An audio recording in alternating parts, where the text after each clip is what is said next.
Selamat pagi, Shalom. Bertemu kembali untuk mendengarkan renungan harian. Jangan kita melupakan sejarah. Judul renungan hari ini tanggal 2 April. Bagaimana dengan keadaan orang mati? Bagian ketiga. Ayat ini terdapat dalam kitab Kejadian 3 ayat 4. Demikian firman Tuhan. Tetapi ular itu berkata kepada perempuan itu, "Sekali-kali kamu tidak akan mati." Mari kita dengarkan penjelasannya. Ada dua aliran yang membawa kebenaran Alkitab tentang kematian dan neraka ke dalam Advent hari Sabat atau Sabatarian Adventist. George Storrs yang kita kenal sebelumnya sebagai pendukung utama gerakan bulan ke-7 mendorong satu aliran. Pada tahun 1837, Storrs menemukan sebuah buku karya Henry Grew yang membahas tentang nasib akhir orang jahat. Grew berpendapat bahwa orang jahat akan binasa dan keberadaannya akan tiada lagi sama sekali, dan bukanlah dipertahankan selama-lamanya untuk menderita dalam dosa tanpa akhir. Hingga saat itu, Storrs tidak pernah meragukan bahwa manusia memiliki jiwa yang kekal. Namun, karya Grew mendorongnya untuk mempelajari Alkitab secara menyeluruh tentang topik tersebut. Hasilnya, Storrs menjadi yakin bahwa manusia tidak diciptakan dan dilahirkan dalam keabadian, dan bahwa semua orang jahat akan dibinasakan oleh Tuhan, dimusnahkan sepenuhnya.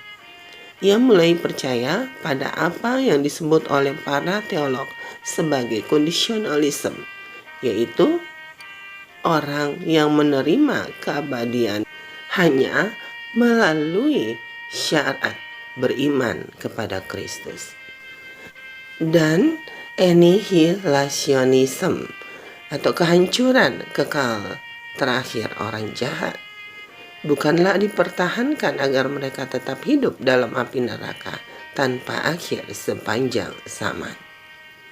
Ajaran doktrin-doktrin tersebut membawa Storrs ke dalam pertentangan dengan lembaga Metodis dan membuatnya mengundurkan diri sebagai pendeta pada tahun 1840. Storrs mengemukakan pandangannya dalam buku-buku seperti An Inquiry, Are the Souls of the Wicked Immortal? Sebuah pertanyaan, apakah jiwa orang jahat abadi? Melalui 6 khotbahnya tahun 1842. Ia berpendapat bahwa pernyataan iblis kepada Hawa di Taman Eden, "Sekali-kali kamu tidak akan mati," adalah kebohongan terbesar yang pernah ada. Pada tahun 1842, Storrs telah menjadi pengikut ajaran Miller melalui pelayanan Charles Fitch. Sayangnya, semua pemimpin penganut ajaran Miller, kecuali Fitch, beraksi keras terhadap pandangan Storrs. Pada tanggal 25 Januari 1844, Fitch menulis kepadanya tentang keyakinannya, "Karena Anda telah lama berjuang sendirian dalam pertempuran untuk Tuhan, mengenai keadaan orang mati dan tentang kehancuran terakhir orang jahat, maka saya menulis surat ini untuk mengatakan bahwa setelah banyak berpikir dan berdoa dan keyakinan penuh akan tugas kepada Tuhan, saya akhirnya siap untuk berdiri di sisi Anda. Saya benar-benar bertobat kepada kebenaran Alkitab bahwa orang mati tidak tahu apa-apa." Karena tidak ingin menyembunyikan cahayanya di bawah gantang, Fitch segera menyampaikan 2 khotbah tentang topik tersebut kepada jemaatnya pada akhir Januari. Khotbah-khotbah itu telah menimbulkan kegemparan besar, tulisnya kepada Storrs. Banyak yang mengira waktu itu bahwa saya kerasukan setan, tetapi sekarang mereka menerima dan percaya hal itu.